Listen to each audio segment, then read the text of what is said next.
All right, hello and good morning, everyone. Welcome to our What's Up Wednesday webinar, How Do I Count This in 2022, Guidelines for Programming Stats. My name is Courtney Brown, and I'm the Southeast Regional Coordinator from the Indiana State Library's Professional Development Office. I'll be the host and question moderator today. Our presenter this morning is Angela Fox, Public Library Consultant from the Indiana State Library's Library Development Office. Just a couple of announcements. To register for other webinars or other trainings available from the Professional Development Office, please see the Indiana State Library's events calendar, which can be found on our website at www.in.gov/library. For a full list of our current in-person training menu, please see our continuing education website. This session is about an hour, so you'll receive one LEU for this presentation. If you're watching an archived recording of this webinar, instructions on how to obtain your LEU are in the video's description on YouTube, or you can also find those instructions on the ISL's continuing education site under LEU policies. So without further ado, I will turn it over to Angela. Great. Okay, I believe I'm still unmuted. The screen's showing what it shows, so this is as good as we're going to get.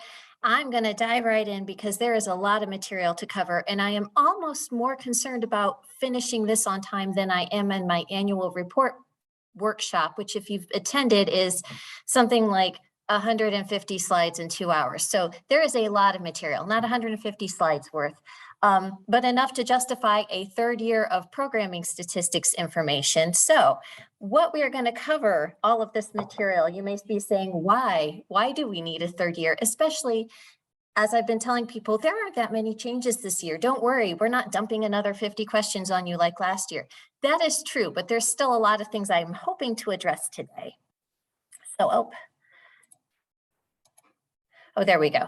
So what are we doing? How can I possibly justify yet another programming webinar? As I said, this is the third one in a row, or third year in a row, that we are doing a separate webinar just to discuss how to tackle the programming section in the annual report. That is one part of one section out of 15 in the annual report, and it gets its own thing for third year. As I mentioned, there are some changes from 2021 to this current counting year. There are not many, but they are important, and I'll be sure to point those out along the way. I also want to kind of take a step back and talk about why we're doing this, why we're having so many problems and questions and issues with programming. Like what happened in the last couple of years that, besides the obvious move to virtual and the pandemic and things, what is it that's really been a sticking point as far as defining programming, counting programming? So we're really going to take a closer look at defining programs, because you can't figure out how to count it or where to count it if you don't even know if it's a program or not. And among the most questions I should say, along all of the questions that I get, the questions about, is this the program? Should this count as a program? I get so many of them, and they're completely understandable. And I'm hoping maybe you walk away from this with some tools to figure out or feel a little more comfortable with whether you should count something as a program or not. That's not saying you can't talk to me. That is literally my job, so come talk to me. But I'm hoping to give you some tools for that. So in addition to taking a closer look at what is actually a program and how we define it and why it matters, then we'll go into the actual nuts and bolts of how do I count it? You know it's a program, where does it go on the annual report? What if there's multiple parts to it? What if it's live? What if it's recorded? We'll talk about all of that. Throughout here, I'm going to touch on some of the common pitfalls I see, things that pop up in emails and phone calls, things when I'm going through the annual report and say, oh yeah, that can't be right. And then at the very end, there will be a slide where I talk about additional help, places that you can turn, resources. Again, this is not meant to be overly daunting and say like this, you are embarking on the hardest task of your life. It shouldn't. In fact, I'm doing this because I don't want this to be the hardest, most time-consuming task of your life, but it can be tricky. So the how we got here and why it matters. I'm going to give you the fastest overview ever of programming in the annual report. So when I talk about the annual report, it is Indiana State Library's annual report, but it contains the PLS, which is the Public Library Survey, which is a group of questions that IMLS has been requiring of all public libraries in the United States. So they make their state libraries ask these questions. Here at Indiana State Library, we tack on our own additional questions. We've actually been doing an annual report far longer than IMLS has. In fact, so IMLS, their public library survey, it's hard to tell when it first started because a different bureau ran it from Education Statistics ran it for a few years. But as far as I can tell, the first year IMLS covered it was 1989. And the first year they decided to ask about a programming question was 1992. And that question was, how many children attended programming? Or how many children attended children's programming? There was no question of how many children's programs there were. There were no questions about any other type of programs. They just wanted to know attendance at children's programming. And they did not bother to give you a definition of programming. And we'll revisit that in a second. In 2004, they decided that it'd be helpful to know the total number of children's programs, as well as the total number of programs overall and the total attendance overall. In 2011, we decided that young adults exist, and they exist as a separate entity, and they are not quite kids and not quite adults. And if you were a librarian back in the time, you actually, this was a thing that we had to discuss, whether they needed their own space and their own designation.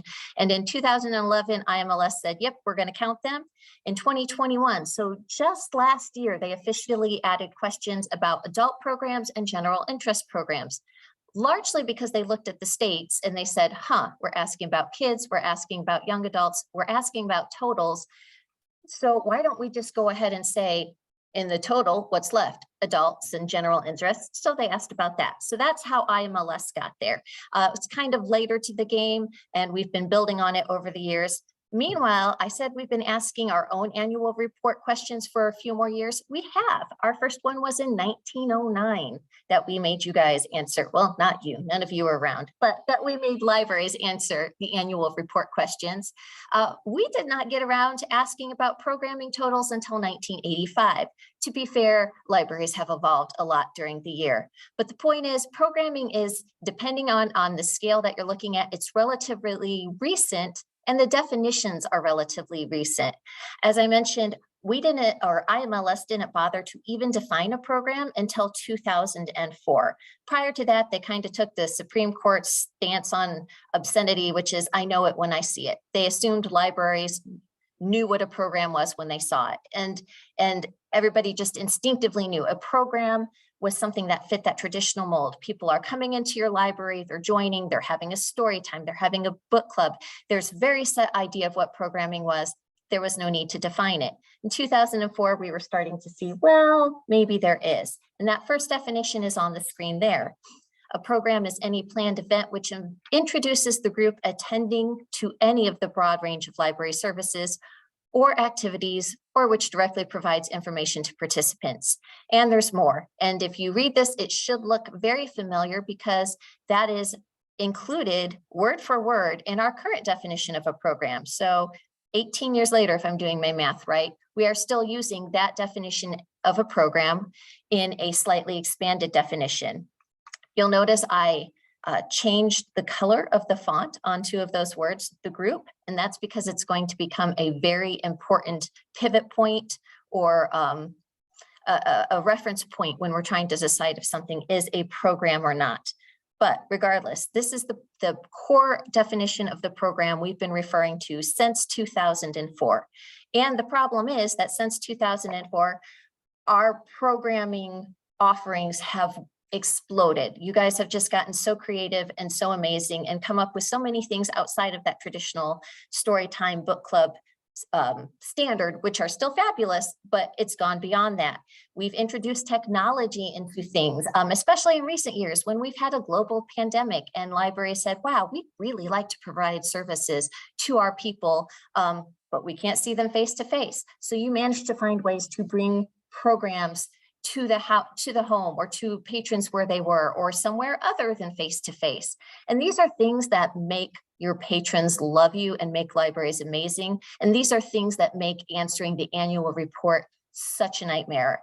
Also hindering that is that it is incredibly slow and arduous process to add or amend data elements to that national annual report. So that group of questions we are required to ask you that come directly from the federal government, I'm sure no one will be surprised when I say federal government does not move super quick. There is some red tape and paperwork involved.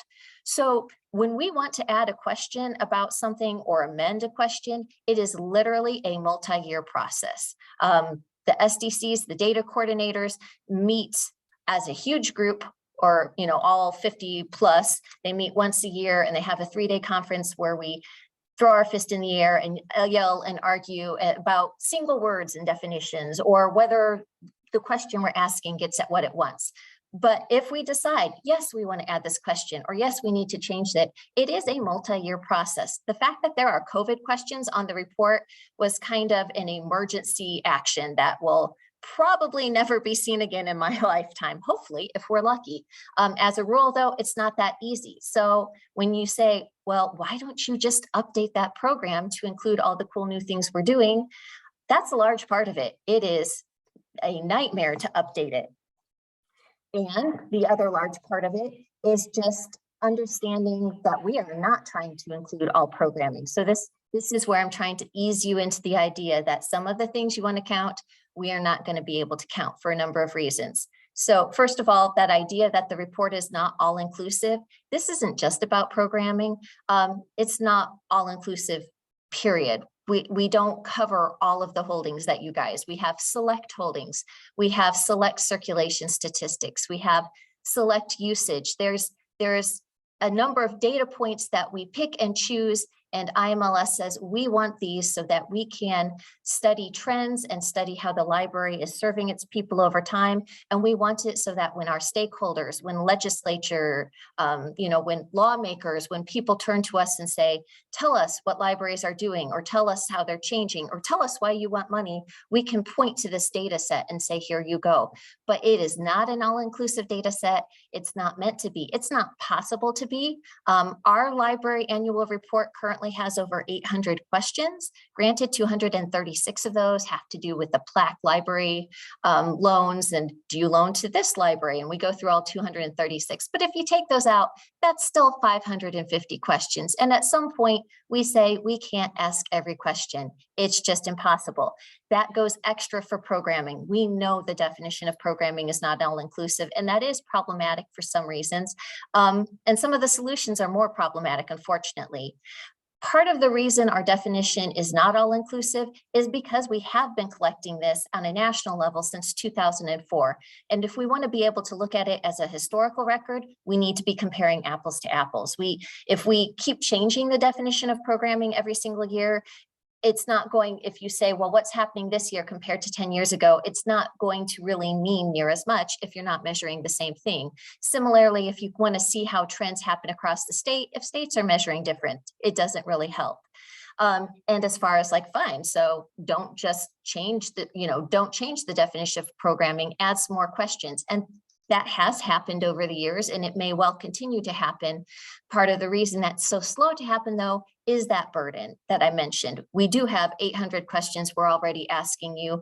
We make it not, non-inclusive. We realize we have limitations because I don't want this to be what you do all year. I don't think anybody wants to be answering this report all year. So part of it is a very real concern that, we can't ask everything because you're too busy doing those things. So with that, that's kind of my bummer of a lead-in. So before we tackle even more things that may or may not be a bummer, depending on how you look at it, let's take a brief moment. And this is my dog. He's wearing a puffer coat. It gives me a brief hit of serotonin to look at her. And I'm using this to brace myself going forward for, again, recognizing that we're not going to recognize, we're not going to count all of the things that you guys do. And that is a real bummer. Look at my dog in the coat. Okay, so what is a program? I said we're going to look at the definition. Every time we do programming webinars, anytime we put up documents, there is a checklist that we have provided for years that they provide. Actually, I believe almost every state, if not every state, provides this. The basic checklist of 4 questions that you should ask yourself if you're trying to figure out if it's a program. Did you plan and advertise it in advance? Did your patrons learn anything new about the library? Was a library staff member or volunteer present to facilitate the program? And was it open to more than one person?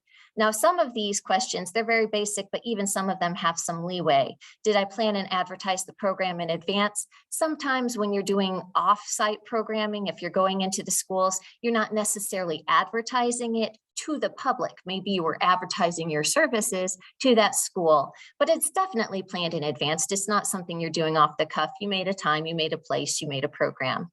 As far as learning anything new, because the definition of programming also includes education and cultural, and here's the big one, recreational components, maybe learning something new is, hey, I learned that my library is going to show Finding Nemo to families for free because that's something cool they do. This one, I think out of all of them is the trickiest because I'm not sure how helpful it is considering the different things that we show them, but most things can fall under that umbrella.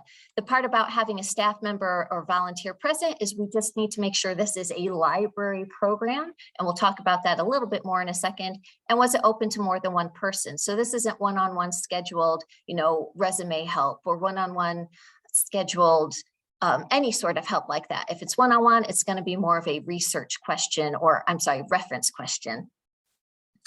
In addition to that basic checklist, over the years, your state data coordinators have been saying, hey, IMLS, if you want us to all be measuring the same thing, please give us even more detailed information to pass along because this is tricky.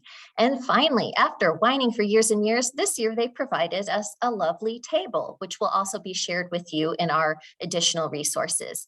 But the table in full, I've got it on the screen there. It has include and exclude. So include sessions that are sponsored or co-sponsored by the library. To count as sponsoring, you either have to contribute financial resources, and this is the big one, or staff time. So yes, you can team up with other community partners, but you have to be a big part of the planning. You have to be facilitating it.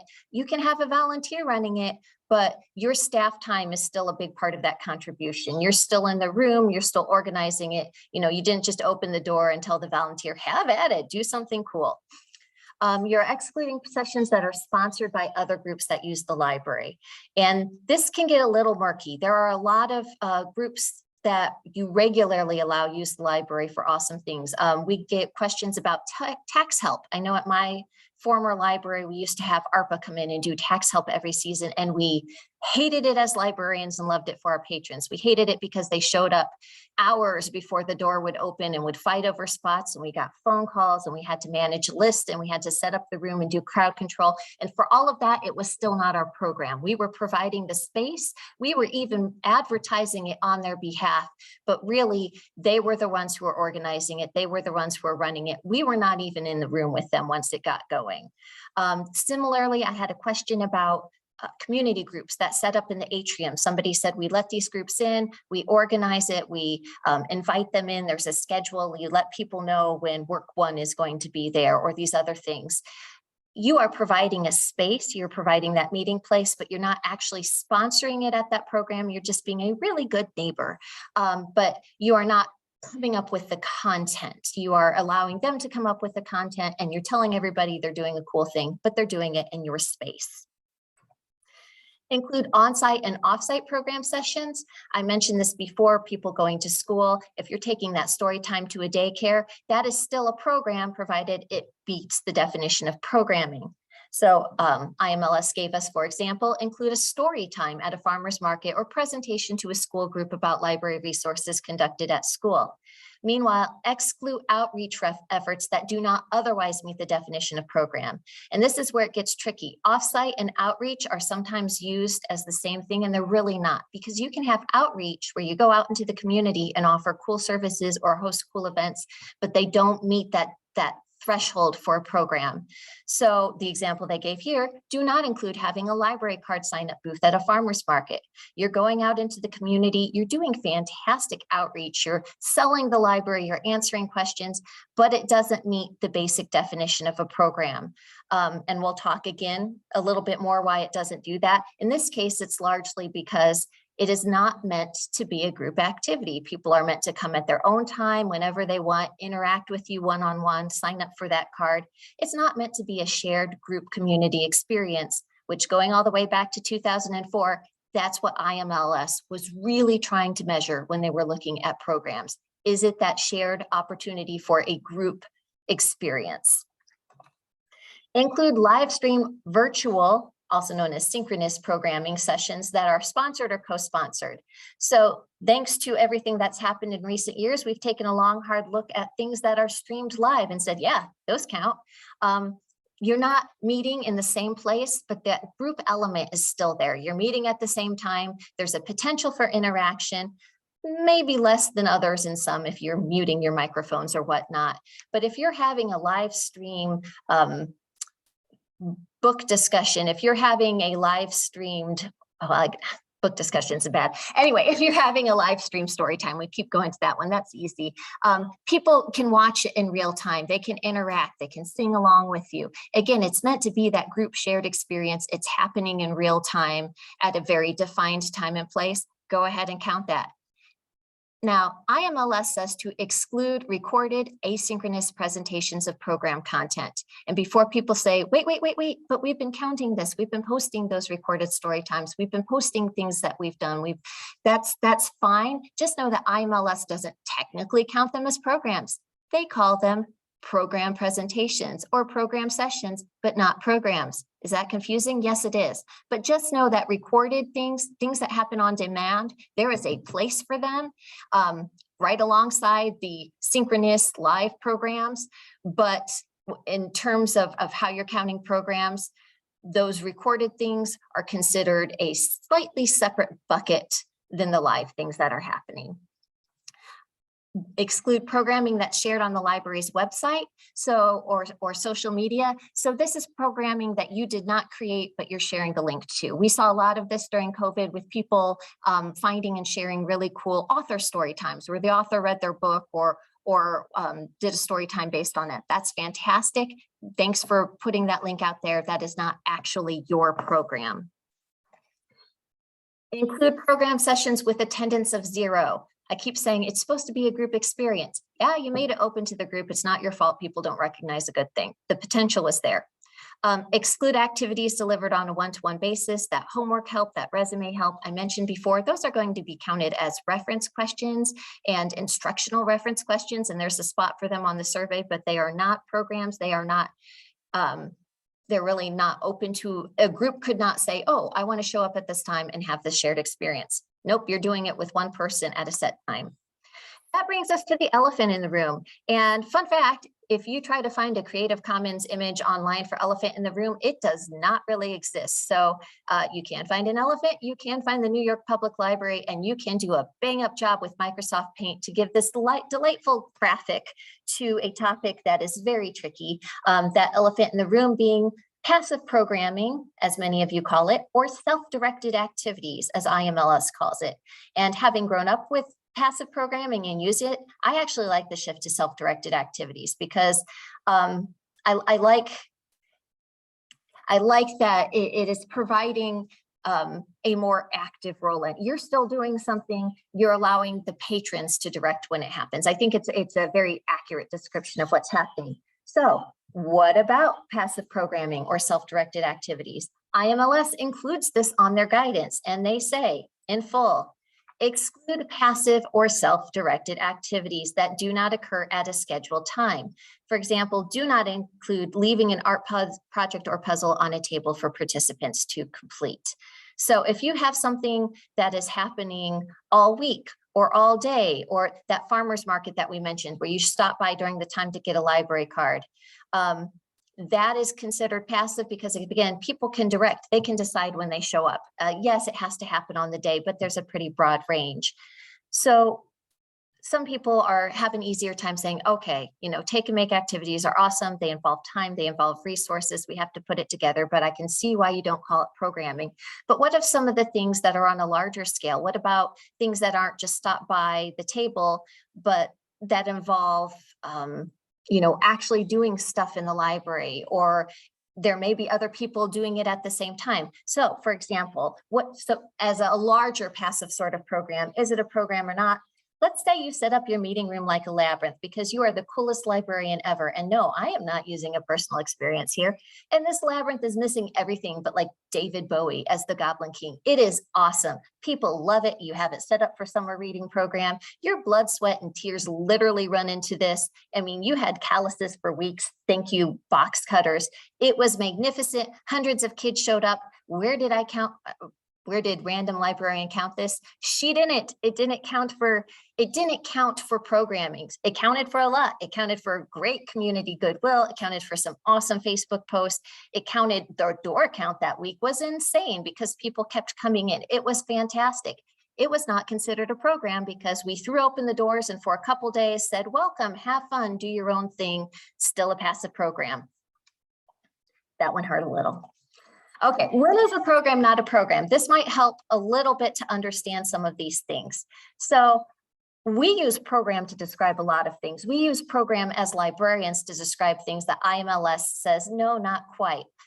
Some of the other words that you might use to try to distinguish between programs and some of the words IMLS uses are events or outreach. I already mentioned you can have outreach that's not actually a program. So that library booth at the farmer's market we discussed, that's a sort of outreach or event. Marching in a parade, that is great community outreach. That is great, getting to know your community. It is not a program. It is not that group potential. They're watching something, you're sharing this moment, but it is not a program. There are initiatives, summer reading programs or summer library programs as the kids the days call them.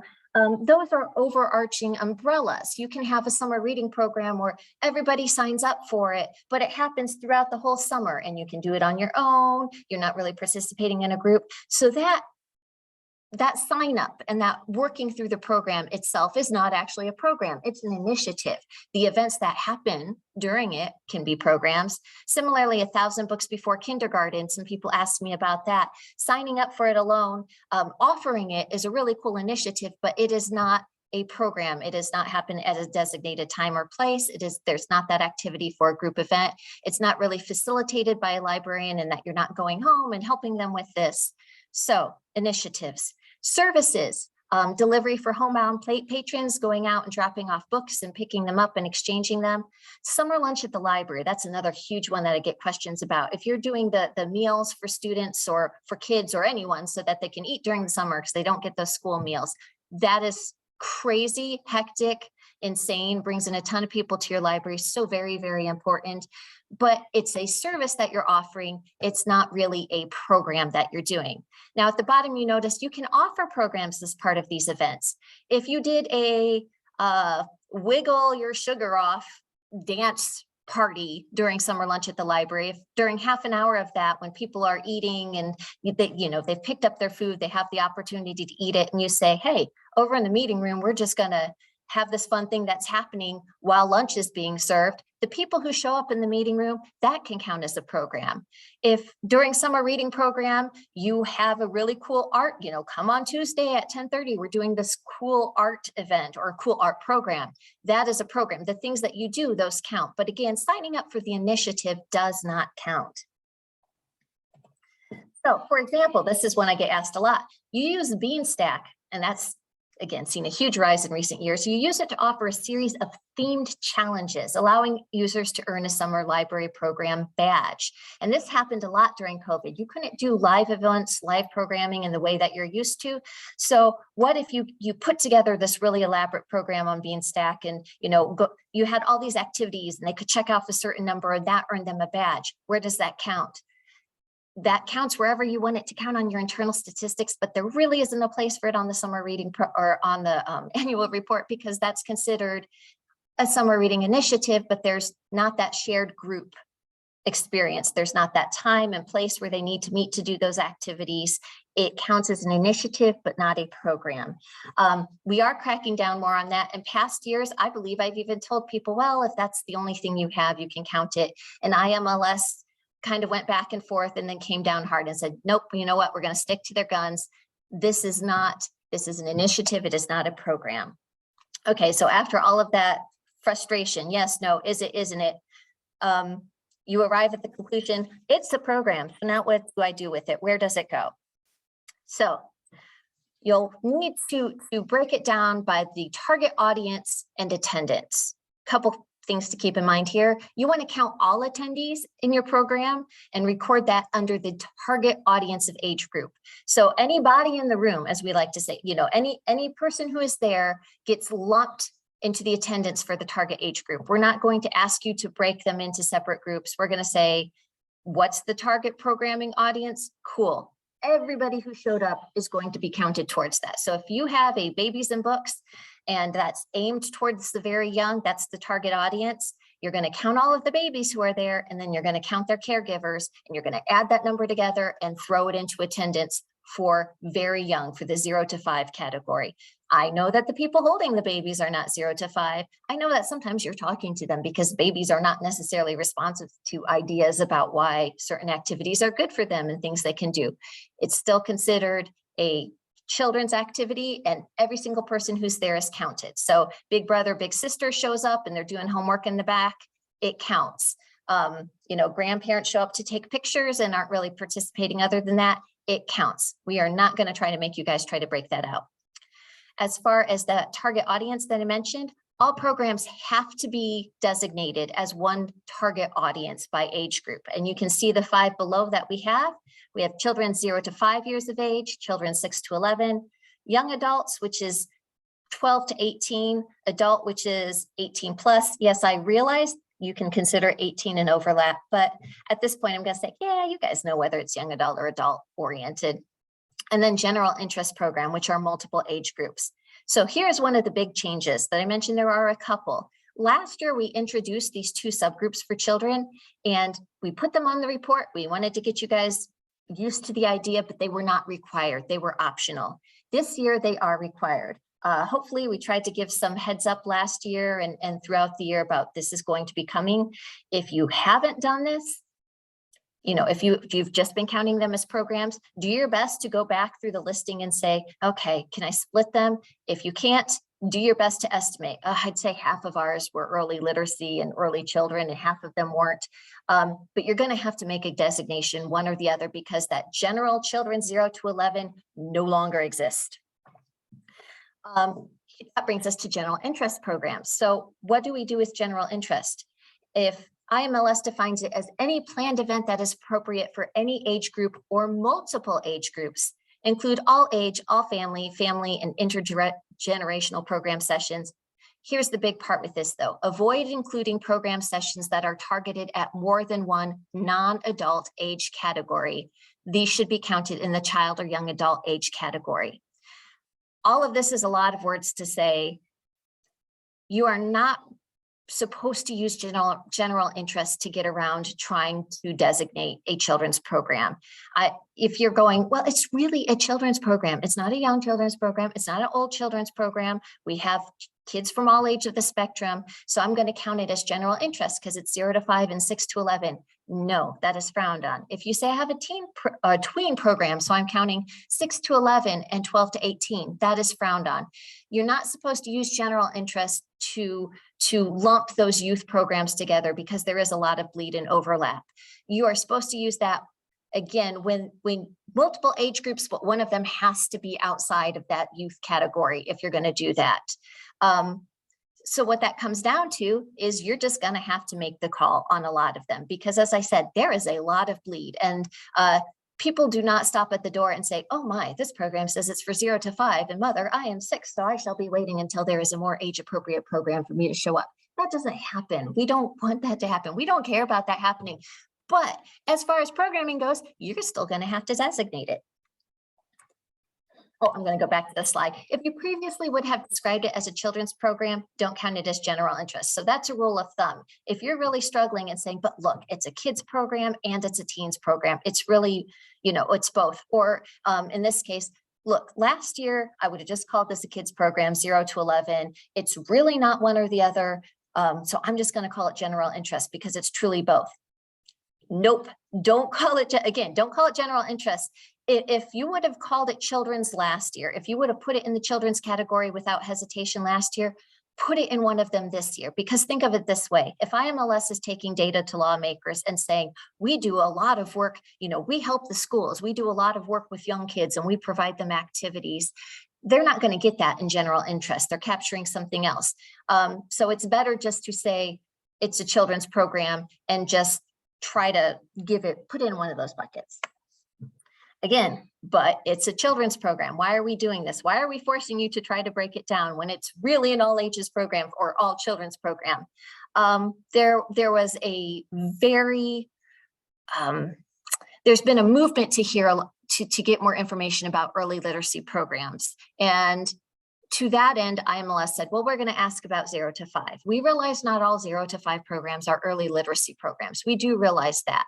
But we can tell people, look, we offer programming for this age group, a lot of which, is early literacy. We are working with pre-literate kids. We are helping them with social skills. We're helping them with reading. But this has become a touch point for a lot of people. This is a metric that we kept getting asked for more and more and more. So they said, fine, 0 to 11 is a pretty broad age range. The types of things you're doing can be very, very different. So we're going to go ahead and have that younger age group. As I said, the big change here is that it is now required. And I already said, don't use general interest. What do you do if you seriously just are looking at a program and you're at a loss because it's not 0 to 5, it's not 6 to 11, it's children's? I'm going to say, flip a coin. Or look at the programming you did over the years and to say, I did 24 programs and I'm struggling to say which ones kids programs. So I'm going to say half of them are young and half of them are older. Or as a rule, 75% I do for the very young. Put it in a ratio if you must. Give us an estimate. It doesn't even need to be perfect, but you're going to have to designate it. You're going to have to, at the end of the day, call it one or the other as much as it may pain you. So if it makes it any easier, hey, look, it's a picture of my dog again. A lot of you have dogs, or I don't know, spouses, children, loved ones that you want to go home to at the end of the day. Don't let this keep you at work agonizing over it. Make a decision, let it go, move on. Life is too short to be stressing about whether it's 0 to 5, 6 to 11. What's really important is that you're reporting it overall as a children's program, and it's all going to come out in the wash when the next time you called it older and the last time you called it younger. Do your best, let it go home, pet your dog. So what are we actually asking on the program or regarding programs? What you see there, I tried to take a picture of my master sheet of all the questions directly related to programs, and I could not fit it on the screen. There's too many. It looks awful. It looks awful. Know that at least one of those pages is entirely automated totals that you won't have to touch. And know that there's a lot of questions, but it's a lot of questions because it breaks it down into lots of parts. But overall, you can look at it this way. We want stats for the number of live in-person on-site programs that you have, and we need those divided by target audience. We want the number of live in-person off-site programs by target audience, number of live virtual programs by target audience, and then we do the attendance for those, attendance for live in-person on-site, attendance for live in-person off-site, attendance for live virtual. And then finally, we have those asynchronous program sessions. We ask for the total number of recorded programs you offer during the year and the total views of those recorded program presentations within the first 30 days. Yeah, I said 30 days. The first year we said a year.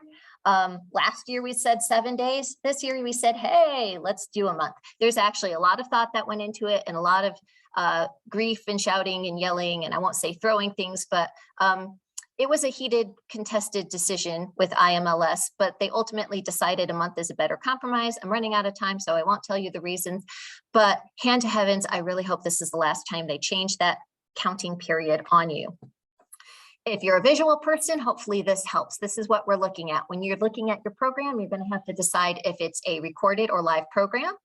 If it's a live program, did it happen in person, face-to-face, or was it virtual? If it was in person, was it on-site or was it off-site?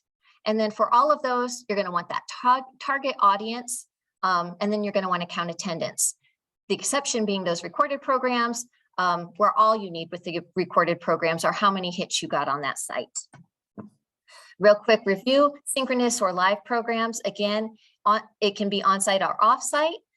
Live also counts as that streaming but not recorded, but when it's streaming and happening live, so you have to show up on the live stream at that time, know that each synchronous program session is counted only once. So if you have an in-person program that you are also live streaming, you've got an audience in front of you and your fellow librarian is at the back of the room recording it. Those are both, that is a live program. You don't want to count it as live virtual and live in person because that would be double counting it, and that is really frowned upon. So in this case, in-person trumps virtual. You're going to count it as an in-person program. And then when you do attendance, you'll say, here's the number of people who showed up in person, and you would count the people, here's the number of people who were streaming. You would put that in the streaming bucket, but it's only one program. Recorded programs are that on-demand viewing. Here's another huge change, and this again is very contentious, and I really understand this, I do. Count each participant device connected to a virtual program as a single attendee. We talked about this last year. Again, I put it on the survey as an optional question. Most people were counting participation by trying to get an actual count of people who were logged on and watching. If you saw a little square that had a mom and 3 kids, you counted that as 4 people. If you were doing a presentation for a school and you had 1 logged in device, but you know that 30 kids were sitting around a projector screen watching it, you counted those 30 kids. IMLS says, nope, that's 1 device, 1 count. That is going to really deflate numbers. And we're going to look at those numbers and say, those are wildly artificially deflated. There again, I won't get into the rationale behind it. Suffice to say, there is some rationale. I will also say that we are offering a space on our state report to put actual attendance. So if you are tracking that, if you're somebody who has been and wants to track that, we are still providing a space. It's just not required, because the one that's required for IMLS is the 1 device, 1 attendee.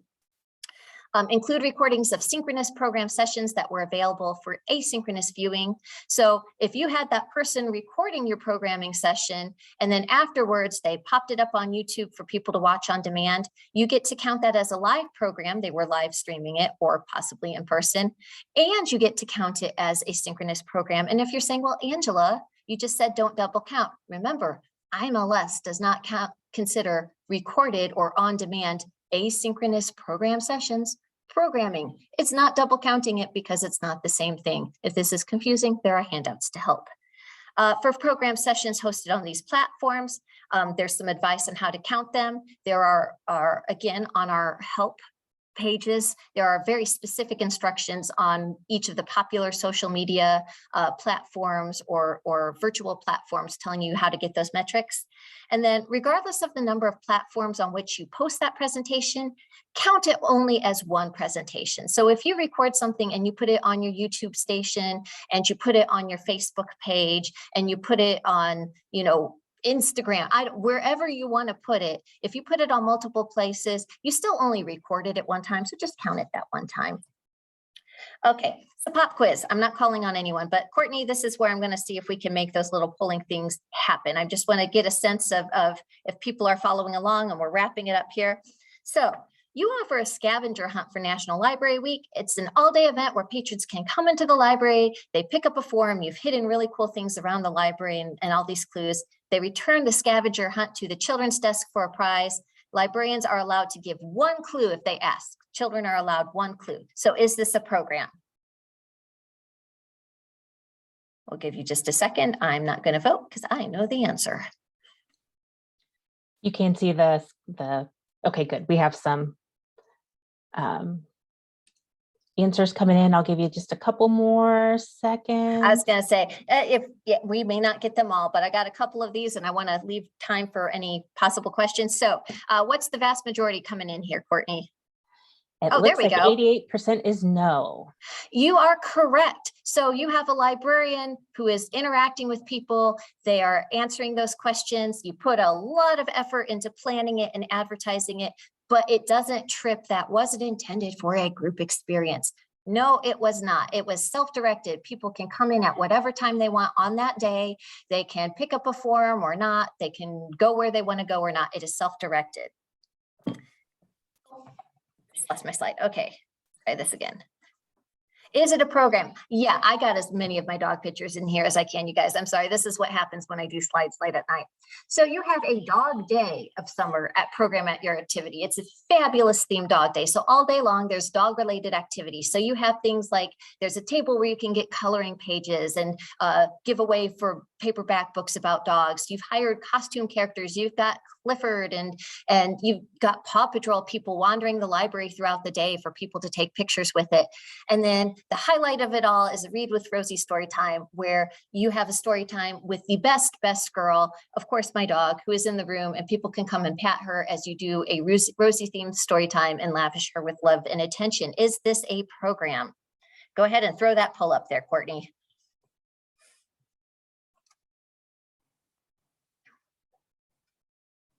Ooh, we've got no, B, and yes. Somebody has a typo in there, and that someone is me. All right, I'll give you a couple more seconds. And then we'll go ahead and end the poll, and there's our results there. Yes, the vast majority, fantastic. The reasoning being during that story time is a very specific, very finite period of time. It's that half an hour where everyone is meant to gather in the same place and share in the love and adoration of Rosie, the best girl ever. Okay, here's a slightly different one. Your library holds an off-site program targeted at young adults. So you have 14 teens show up, which is awesome, coincidentally, along with 3 of their younger siblings that they could not ditch. How do you report this? And there should be a poll for this one too, I believe.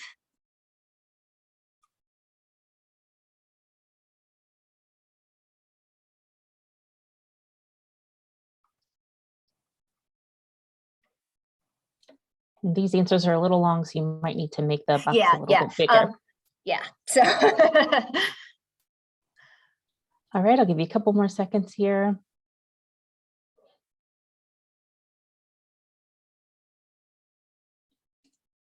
All right, here are our results. Okay, this one's slightly more divided. D is the correct answer. Remember when I said count all the bodies in the room? That includes the kids. And again, we don't expect you to try to figure out, are you a kid, are you a teen? Even if it's really easy to tell, even if a teen walks in holding their newborn infant baby brother or sister, you're still not expected to say, okay, well, obviously I'm going to count that as a 0 to 5 attendance. Nope. If they showed up at the event for teens, they are going to count as teen participants. Is it a program? Your library holds a monthly cooking class. You advertise it and you set up the library's meeting room. But if you're me, you realize that you live off of peanut butter sandwiches and dear Lord, nobody needs to learn cooking from you. So you find an awesome volunteer from the community who comes in and will teach those cooking class, work with you to teach that class. So volunteer-led class, is this a program?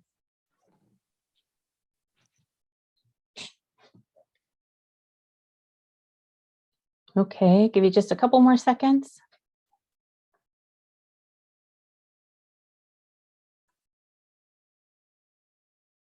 Okay, and there are results. This one is a program because you may not be leading it, but is your content. You found that volunteer, you said, I want you to do a class on, as opposed to someone from the community coming in and saying, hey, we're going to do a class on cooking and we need a space to do it. And can we use your meeting room and set it up? This case, you approached them, you said, this is the content that I want you to cover. This is the sort of thing I want you to do. This is the topic I want you to cover this week. You may meet with them, you may share ideas, but you're still the driving force behind it. You just know that you would burn water, so you turn over the reins to them. It is still a program, still library sponsored. Okay, so that cooking class becomes wildly popular and the library decides to extend its reach by live streaming the class as it happens. So you have the people who show up, and then if you want to watch it from home in your kitchen on a tablet, you can do that too. How do you count it?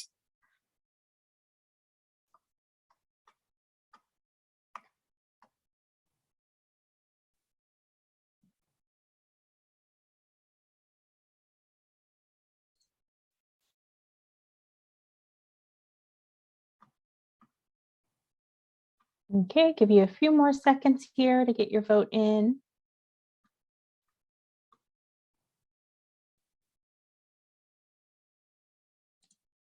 All right, here's our results. Okay, this one is tricky, and we still had the majority of people get it right, 48%. It is one program live in person. So, and you would split the attendance. So you wouldn't split the attendance by age. I've been spending all this time saying, don't split the attendance by age. We don't expect you to. Do expect you to split it by format. In this case, though, we don't want to duplicate the number of programs. You only had one program. Even if you offered it in two different live formats, you only get it counted in one live format. In this case, in-person trumps the virtual, so it counts as one live in person. And again, we would ask you to split up your live stream views into virtual attendance versus in-person attendance. So don't divide age categories, do divide by format. I keep talking about there's going to be handouts. There's a lot to juggle here. So one last pop quiz before we move on. How do you count it? So of course you're going to want to archive that live stream that you made because it's awesome. And this way, if you can't attend in person and if you can't attend in real time, you can watch it in the middle of the night while you're trying to figure out how to cook. How do you count this?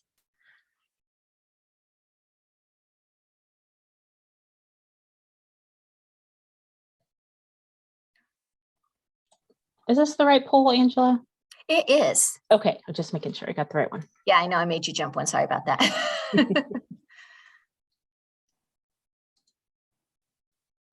All right, just give you a couple more seconds to get your vote in.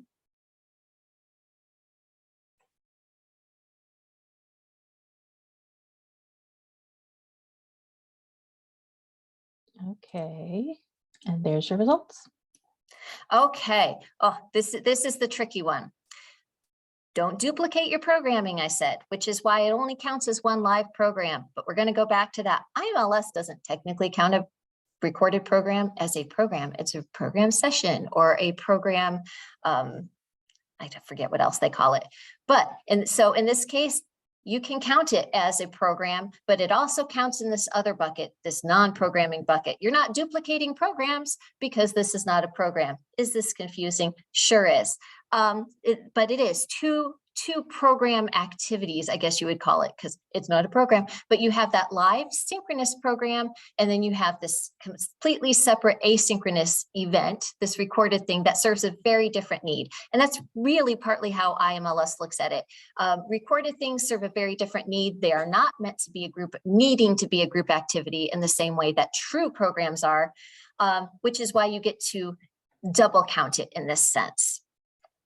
Okay, we have like 2 more slides to go through and then we'll see what we are left with. So I keep talking about resources. There's a link on that page for the annual report page. If you go there, you'll see that there's some 2022 stuff being posted and you'll see a whole lot of stuff from 2021 on programming, which is not terribly helpful.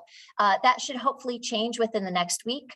This presentation will go up there. I am working on doing the last of the updates to some of our other handouts, things that you'll find on there. The what is a program handout, that it's got that aforementioned checklist. It has some examples for you. It also has some of these examples that we used. It talks about what to do if you do something live and then you also record it. How do you count it? What do you do? You know, if kids, it has some of these examples that we flew through. It puts the reasoning in writing so you can refer to that. The platform specific spreadsheet is something that my fellow SDCs put together, and it is amazing. If you are using virtual programming in any way, or if you're posting things asynchronously to Facebook or to your webpage, you can go on there, you can find it, you can say, YouTube, how do I count this? Oh, here's where I find the number that is important to IMLS. They want the number of peak viewers, or this is where I would find the number of people who viewed it in a month. So it's very instructional, actually platform specific, instead of some vague, go find this number. There will be a new handout this year that has that table with IMLS guidance that says include and exclude. It's what you saw on the screen, but it will be on one handy sheet to refer to. As I said, this webinar will be posted, and I am not on the website. I am a human being, but please feel free to contact me. You can reach me at, that is my address, my email address there. That is my phone. That is my home address, or my home office, which I am occasionally at, but you can reach me there. I'm more often in my Indianapolis office. Regardless, either one of those is a great way to reach me. Only one of them, no, I won't even say that. Never mind. Both of those are a great way to reach me. Please don't hesitate to reach out, because this is a lot coming at you. And anyone who's ever reached out to me has listened to me before, has most certainly had some sort of interaction with me where they ask me a question and there's a prolonged pause and I go, wow, okay, let me think about that, because this is difficult. So I will not laugh at you. We will work through it together. I may have to get back to you. Please contact me. That being said, we have 3 minutes. I know there are probably a lot of questions. Courtney, are you able to stay on a little longer if we want to answer some? Absolutely. Yeah, we'll get Fantastic. through it. I've got nowhere to be. So if we want to, for those of you who have to hop off, I'll let Courtney talk about LEUs and then we can tackle some of these questions. Yeah, so we did have a question. Will the slides be shared with us? Is that something you can share, Angela? Okay. Yes, on that web page, when I say the webinar is going to be posted, there will at some point be a link to the actual recording. And I believe, Courtney, you will probably be sharing that. I'm also going to put a PDF of my slides up there so that you can have, again, on paper, something to refer to. And I can send those out to all the oh, that would be great. I can provide well. you with that. Courtney's gotcha. Yes, with the, I'll send the LEU out to everyone who attended, and also that recording and Angela's slides. We do have quite a few questions. A lot of this you did cover in the presentation, so maybe we'll just do a quick review of those for clarification, maybe yes, no. And if there's more to that question, or you had more questions for Angela regarding that, you can contact her and she can get into the weeds with you there. But the first thing I do want to point out is that someone really did praise your paint skills with the elephant in the room. I need to make sure that you know that. Thank you. Thank you. If anyone wants to hire me freelance to do graphics, no, you don't, but thank you. So. All right. And we're getting questions coming in too. So we'll try to get through these as quick as we can, but yes, we'll stay on as long as we need to. And again, if you have to drop out, don't panic. You've got those contact. I cannot stress this enough. You may not get an immediate answer, but you will get an answer. Okay. The first one is, what's the difference between a program and an event? A program meets all of that checklist that I said. A program, at the heart of it is it meant to be a shared group experience? Whereas an event, it can happen. Some of the examples we gave for events, farmers market, you're going there with your family, you're signing up for library cards. That's awesome, but you're not really going to have this community experience where you're shining up with a group of people and you're all sharing the thrill of getting a library card. It may happen that way. There may be other people there and you both hold it up and it's magical. But an event is just a phrase that we're going to give something that's takes time, takes effort, has that library energy and planning and sponsorship behind it, but doesn't technically count as a program because it fails to meet one of those criteria. And it's usually that group one. Remember, the IMLS, the whole point behind these questions originally was so they could say, hey, look at this. The library provides an opportunity for shared community bonding and experiences. So an event may not necessarily be meant, even if a bunch of people are sitting at a parade. Well, that one is less about the group and more about it doesn't trigger some of the set times. Anyway, sorry, I'm making it worse for myself. Okay, if we participate at a fair or festival and have a spin the wheel game, distribute prizes and share information on library programs, distribute guides, does that count as a program, or is that more outreach like a farmer's market? That's more of an outreach. Again, that would be a really awesome event, but people can drop by on their own time. Yes, it is during a time frame, but it's really meant for people to come and go, and they don't need to stay think of it this way, they don't need to stay for the duration of that program. If you have an all-day scavenger hunt, yes, that's only happening during the day, but people don't need to be there for the duration. If you're at a fair, they don't need to be there for the duration that they usually are for an art program or a book discussion. So that's definitely outreach. So we had a question that came in right after that, and it's very similar, but to clarify, booths at farmers market, the county fair, trunk or treat do not count as a program, even if there is some type of engagement that is even if there's some type of engagement, it is not counted as a program. We are looking for a shared group experience, a group of people having and experience simultaneously. They linger together doing the same thing, content provided by the library. That is 100%. Chat person whose name I cannot see, they nailed it. So, and if I sound so apologetic during this, I'm not meaning to undercut everything IMLS is doing. They're awesome, and I believe in the stats we're getting. It's just hard for somebody who has done program to look you in the computer face and say that does not count as a program, because it counts as something really awesome, but it does not count in that very narrow IMLS definition of program. And as of now, we are not collecting that sort of data because we do not even know where to begin to collect some of this sort of data, where to draw the lines in the sand. So we encourage people to collect data on their own so they can compare it year over year, so that they can share it with other directors who are doing things, but it does not count as a program for the purposes of the annual report. So reading stories at a community event can count. It can, if it is something that happens at a set time. If you have people reading stories throughout the day, they're cycling through, it's a readathon and people can pop in and pop out, that's going to be more of an event. If you say, show up at noon, from noon to 1, we're having a special reader, that's something where there is a set duration where you'd probably want to be there for most, if not all of that. So reading can definitely count if it's at a scheduled time. So drop-in programs do not count at all. No, they do not. They are drop-in activities and self-directed activities and time, money, and energy intensive things that are not currently measured. This was a question about hybrid synchronous programs, but you just covered that. But doing a craft at the farmer's market count as a program? No, is what I'm hearing. Unless you're doing it as a group activity. If it's show up at 1 o'clock and we're going to be making hand puppets together from 1 to 2, and people show up, that counts. If it's show up and pick up, you can get all the materials you need in a cool little book to show you how to do it, pop in at any time, that is not. Do staff members count in attendance? Oh, you know what? Someone even asked me that ahead of time, and I meant to address that. They do not. Volunteers don't either. So if you have volunteers, because you're expecting a large group, if you have that volunteer leading the cooking class, consider them deputized parts of the staff for that case. We're really counting your patrons, the people who show up, who are, participating as opposed to leading. What if people show up and leave early? Does that count? We had someone leave after 5 minutes.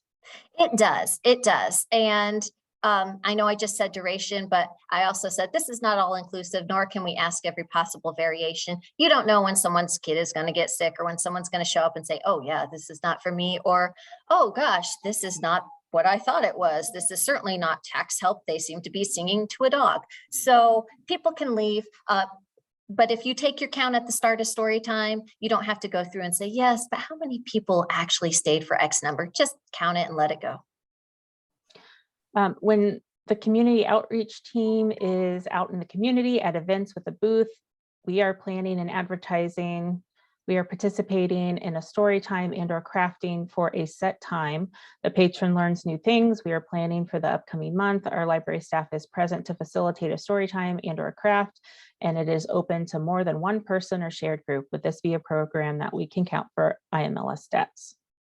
The people who show up for the story time and craft can be counted towards program attendees, and that Storytime Craft is a program. It falls under that larger event or larger initiative. So if that's an all-day thing that's happening and you're only doing crafts, you're doing a morning craft and you're doing an afternoon craft, then you have 2 programs happening within that event, and you can count the attendees for those. We happily include teens in many of our adult programs. Will this make them general interest? I'm going to let you make the judgment call on that one. If you're keeping them in mind when you're planning it, if you're saying, is this teen friendly? Are we kind of trying to court teens and adults? Then I would say it's general interest. If you're like, we're courting adults, but teens are showing and we're certainly not turning them away because that's cool. Who are you, when we say who's your target audience, who are you developing with this in mind? If you're developing it with teens in mind because you want to draw them in as well as adults, yeah, it's general interest. If teens are just like added bonus, then I'd still call it adult. What about a photo scavenger hunt that is intended for groups of 2 to 4 at a time? Oh, see, I told you at some point you would hear. That's tricky because I keep saying, look at the group, look at the group, look at the group. This is a group, but it is a kind of a self-formed group. If it's a scavenger hunt, I'm guessing it's during a longer duration. I'm guessing it's probably happening on, if not throughout the week, then during a day, during the day or whatnot. I would say that still doesn't have that set time and would not count. Now, if you say the scavenger hunt is happening from 1 to 2, show up and you can, we'll give you instructions at the start of it and turn you loose, then you have that set time, you have that duration, and it would count. Otherwise, no. How about a 2-hour building-wide open house with planned activities in each area? Ooh, if you have planned activities, this is going to count. Here's the tricky part. When you're doing attendance, you can't just count anybody in the building. You're really trying to count the people who are participating in the activities for that, throughout that 2 hours. Again, if somebody's coming in and they're checking out holds and they're kind of looking and wondering why there's costume characters wandering around and why people are, doing story times with them, or why people are putting crafts together, just because you're looking, you don't get a count. Just because you're counting out your holds, you're not part of the attendees. But if there are planned activities and if patrons know I can show up and during this 2 hours, I can do this, that is probably as far as gray areas go, that is probably the one that's hardest for me, because you can really make it an argument either way. But as a general rule, if you're having planned activities during that opened house, you can count it. Do you count each attendee on the screen or just each screen? Each screen. When I say participant devices, that's what it is. So the example I gave, if a teacher logs in, you may have 30 kids watching on that one screen, but it still counts as one in IMLS's eyes. We're going to provide you a line if you want to say, no, really, it was this many, it's this many participants, but we are requiring that you count participant devices. Okay, so to clarify, if we plan and advertise a team program and we have a grandma come in with them, the grandma is counted as a team. Yes, she is. Way to go, Grandma. Relive your youth. Yeah. Yep. The dog day brings up a question for me. We have large programs where we have multiple activities going for 2 hours. We break it up to not have excessively large groups of people in a single space. Are you saying we cannot count that as a program? When you say break it up to have, this kind of seems to straddle like what we were just talking about with open house. If you're having activities throughout, like if it's not just wandering around, but there's actual, and not just self-directed, not just like picking up that coloring page or whatever, but some sort of interactive activity, I would say it does count. If you offer it multiple times because you don't want big groups, that's still going to count. If I'm not really answering your question, please reach out to me in email and I can ask a few more questions and better understand it and chew it over for a while. So I don't have the context for this question. So is it one program and one activity? This is one I am still a bit confused on. So if you ask that question, maybe you can clarify in the chat box or just email Angela for that one. Mm-hmm. Or do you know? Yeah. Oh, no, I was going to say, I'm sure it had to do, if it was based on one of those pop quizzes, yeah, let us know what it is or follow up with me. But if you scheduled those activities for the all-day program, then you would count each individual activity during that all-day event as a separate program. Am I understanding that correctly? And I think that's when you were talking about a big program with set times for like story time, for example. Yes. That's another good one.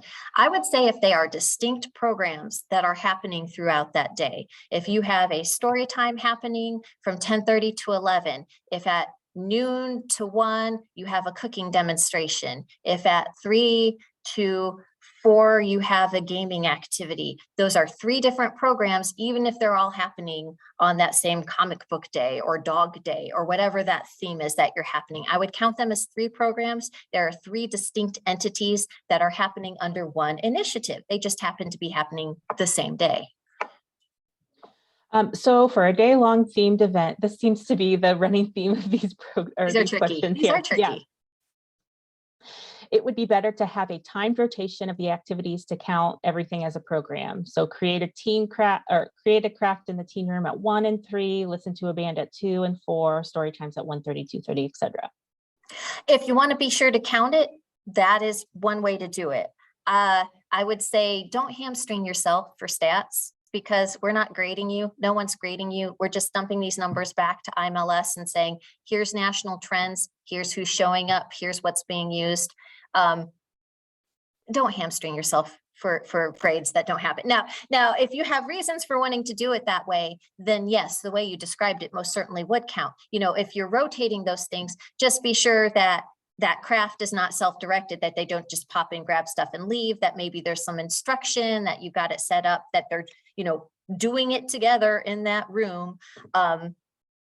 You can make it. There are ways you can manipulate a lot of these to count as programs. I would just say, to what end? Because you guys have enough on your plate without trying to figure out how to like subvert the system for numbers that I was a total, surprising no one, total nerd in school. Had to get that 4.0, had to get the straight A. And I will tell you, there are no straight A's. I would tell you to go for them if there are, but there aren't. So do what works best for your library. But if that is what works best, yes, that would count. We have a lot of thank yous. Someone did ask about an LEU. I'll get those sent out to everyone who are on the call today, along with Angela's slides and the recording as well. Someone did ask where to find the annual report workshop, and Jen Clifton put the link to that in the chat as well. Okay, will the annual report ever ask about the count of events that don't qualify as programs? You know, this is a very hot topic. I debated whether I should say, like, someday in the future you may see it, because I don't want to give unnecessary hope. And I said time and again, federal government moves slow and it is an ugly process, but it does move. It's hard to be super responsive, and it has to get through a lot of things, but it does evolve. It is a living report. So can I see a time in which we say, you know what, this is a metric we're being asked a lot about, this is something, a data point that we want, so we're going to include it? Yes. Anytime in the near future. We've been chewing it over for a while and figuring out the pros and cons. And again, there's always that slippery slope argument, but if you count this, how do you count this? And a lot of people get into those. Short answer is yes, it could possibly be added in the future. It is definitely on the state's radars. It's something it comes up regularly. There's a lot of heated debate. At some point, that debate may tip towards it. Okay. And we are going a little bit over to get all these questions. If you have to log off, totally fine. We are recording this, and I'll send out that recording. We have two questions that are kind of the same, and I'm just going to squish them together here. So even when drop-ins are closely attended by a library staff member or volunteer, like a 4-hour window for community board gaming. And then someone said along the lines of that question, if I have a drop-in program that lasts only 2 hours where people can come participate in a craft that I lead as they come in, and participants will be in one room with me for at least half an hour, would that still not count as a program? Wow. These are the ones that there is gray areas, guys. And when I said it with the age groups where I'm like, make the call, go home, pet your dog. Some of these I'm going to say you're going to have to do, because I can think about them. I can make the situation you just described. Honestly, I could see being argued either way. You said you're leading it, that if you are leading it, if people are in there with you, that almost sounds like it's tilted into programming for me. And I can talk to you more about specifics later if you want to. That sounds like it is a little bit more planned than just a dropped in. It sounds like people have a window that they are very specifically supposed to come and sit through, like it's going to take this wrong. If it happens, if there is a time and a duration that people are likely they're going to show up at this start time and they're going to stay for this period. Yes, it is. If it truly is drop in, they can show up at any time, even if you're holding their hands throughout it. And duration, you know, they can stay for a second, they can stay for 2 hours. It is probably not a program. Again, I can talk with people over it. Again, if you are agonizing over something this badly, maybe split the difference. Say, you know, this gaming event I just described is, but this teen event I described isn't, because I won't know. So would a board meeting count as a program? It does not. That's a fantastic question. I'm glad someone asked that. No, that's a very specific library business thing. It's a common question. Great one. It is not. We host a weekly 2-hour teen event where teens can stop by to play video games, drink coffee, eat snacks, and just hang out, but they do not need to stay for the whole time. From what I learned today, this does not count as an actual program. But you're having it, it's for 2 hours. They don't need to stay, but they're not just picking up and running. They're See that in the one that were just described to me. I'm thinking that would be described. We had something similar called Dungeons and Dragons and Donuts, where people showed up and played. There was something very specific they were meant to do. They were meant to do it at the library. It most likely would take some degree of time. It was meant to be a group activity. I feel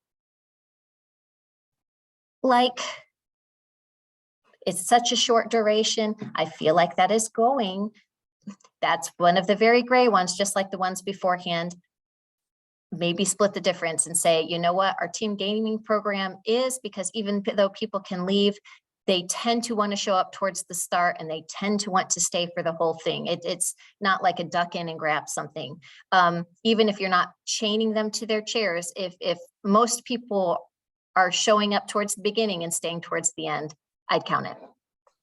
Sorry to be a broken record, but for virtual events that are not recorded, can we count people on screen or just the screen? You can count both. What is required of you is just the screen. There is a place to put people on screen. So if you're recording it for your own purposes, feel free to share that number with us. It does not get reported back federally. They are not asking us for that at this point. For reading stories at a community event at set times, is it counted as multiple programs or counted as one program and include all the attendees? At set times.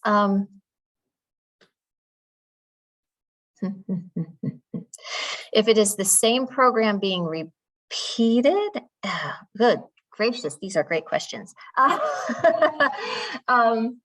Because if you were doing a program and then you were doing a craft program and you were doing all of this, I would say they were separate. If it's the same one and you're doing a 10:30 session and a 2:30 session and a 4:30 session, and if you're repeating that program, I don't know if it really makes a difference as long as you are counting the number of attendees. I mean, I guess the number of programs slightly differs in the grand scheme of things. I need to mull that one over. So mystery person who asked me that, feel free to send me that in an email, because I may have to consult with some of my fellow SDCs to see how that counts.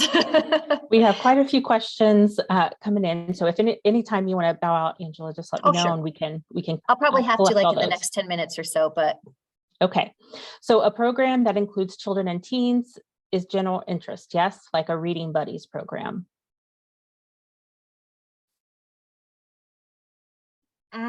The definition says not to use 2 or more youth. That one, though, I feel like is not, they really just don't want you to circumvent having to designate something and saying like, well, I'm going to contradict what it says and say, yes, that is a general interest program. And here's why, even though it uses teens and it uses kids and it says general interest has to be something outside of youth. And those are both considered youth. But in my mind, the reason, if somebody told me they counted it as gen interest, the reason I would say, yeah, that's cool, is because you are very deliberately courting 2 distinct separate groups. It's not just like, well, you know, there's bleed from this group. It's kind of a wide age range. It is, I am appealing to teens in this way. I am appealing to young kids in this way. That being said, if you want to report it as children or teens, you are also free to do that. This is a judgment. Here's the thing. If somebody asked you, what sort of programming do you do? Would you want to say, Would you want to count that towards children and say, or youth and say we do a lot of youth programming, or would you want to say general interest? Which one is more important to you that is represented under? Because you could count that either way. I would let you do either way. That's a frustrating answer, but that is the case. We hold a holiday event from 10:30 to 12 on February 14th. Staff plan and organize everything, craft tables, photo booth, and end with a story time. Do we need to schedule each activity in order to count them as a program? If you want to count it as a program, you do. Otherwise, what you described to me says, oh, that story time is a program if they're showing up at that particular time. A photo booth sounds more drop-in, so it probably wouldn't be if there's like cookie table or make your own Valentine's or something. Those sound more like self-directed activities. So if you want to count them as a program, you're going to have to schedule them. I'm going to go back and beat that same drum and say, is it worth it to you to put yourself through extra work so that you can put a hash mark on this report? What time frame ensures that it can be counted as a program? At what point is the duration too long and is no longer considered a group activity? Reasonably, what are people staying for? I would say people aren't staying for an all-day program, or probably aren't staying for.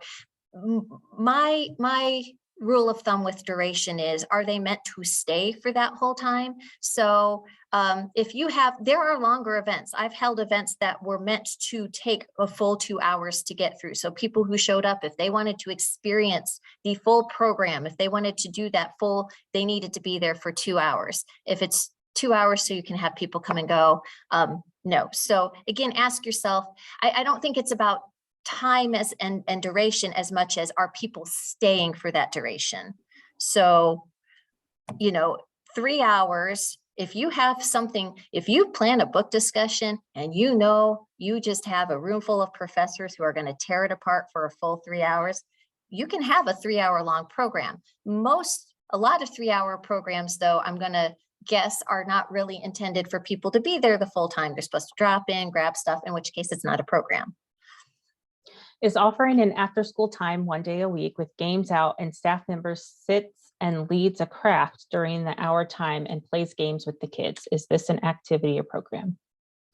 If they're leading a craft, if the kids show up during that hour and know that I can do a craft during this hour, this is happening, I think that tips it into the shared event. If you're setting out the instructions on the table and they can pop in and do it, or take it home if they want, or start it and say, I don't want to. I mean, you can leave the program, but no, if they're saying, oh, I want to be there by 3:30 because I know Miss Lori is going to, she's going to do something really cool with pipe cleaners today.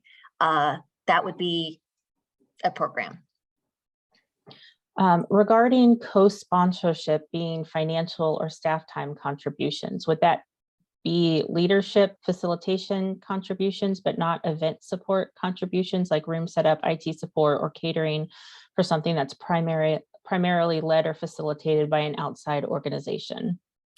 So what you described there, the room setup, the catering, if it is primarily led by an outside facility or outside organization, if you are helping with the details, with the setting up and that, if it's led, if it's planned, if the content is largely put together by an outside, that's not going to count. That's going to count as and there's a question on the library report saying how many non-sponsored programs are happening at your library. That's going to be a non-sponsored program.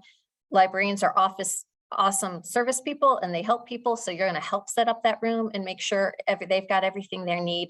You are not really coming up with the content. You are providing them the space to put on the content. So if you're not powwowing on the content, if you're not putting your head in, it is not going to count, even if you are helping with the setup and tear down and whatnot.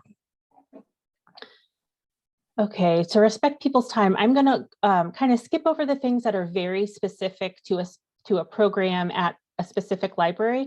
Those okay. You can email right to Angela and she can answer those for you. I want to make sure we get through all of these. Oh, the last pop quiz. That's the person wanted clarification on. Oh, okay.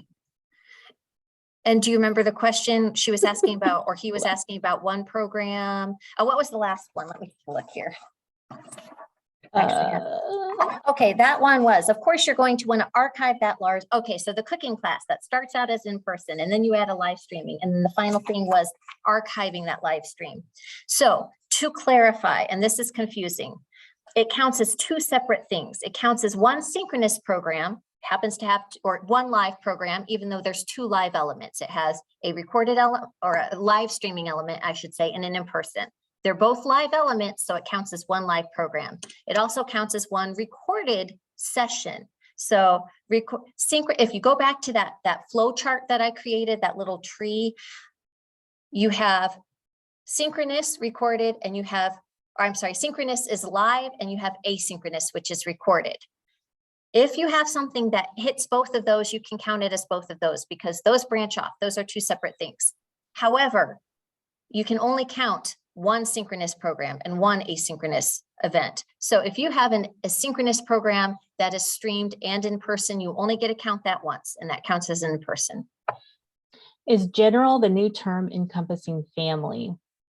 Yes, yes. If you have a family event, and that was one of the things that was thrown out there when IMLS came up with it. They said, should we call it family? Should we call it all ages? And because words are important, and we are super intense nerds, there was a lot of debate, and they decided general interest was probably the best bet. But yes, if you're having a family or an all ages, you are probably having a general interest program. And again, if you have specific program questions that are specific to your library, just go ahead and email those to Angela, just so we can get through these. Someone is asking to please resend the annual report link. I can send that with this recording as well. And I just want to reemphasize, if you go to that page and you say, it's not there yet, I know it is coming. It is a crazy time of year, and we are putting out stuff as fast as we can. We are putting out fires as fast as we can. It will come.